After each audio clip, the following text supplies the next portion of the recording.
your position then that trans women are allowed into women's change rooms regardless of how real women feel about them being in there?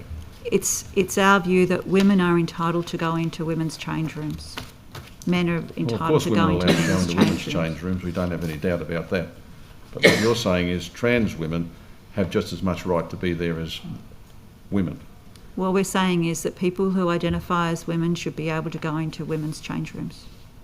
Okay, and all right. Men who identify as men should be able to go into men's change rooms. So biological women come second to people who imagine themselves or are transitioning to be men, from men to women. Does that actually sound like a logical situation? Because you're setting up a situation for a crime to be potentially committed, aren't you? Because that's how you started to answer the question about a crime being committed. I'd have to look at Boxar stats to see whether there's any evidence on whether trans people perpetrate crimes on. Minister, with respect, I think the majority of people who perpetrate crimes against women are actually men.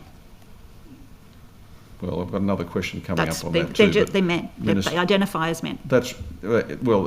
So you're saying that if they identify as a woman, they don't commit crimes in women's change rooms or toilets? I don't know. I have to look at the data on that. But I certainly know that the majority of people who commit violent crimes and sexual assaults against women are men and identify as men. In the end of the day, Minister, this is not about, my question is not about whether there's crimes committed or not.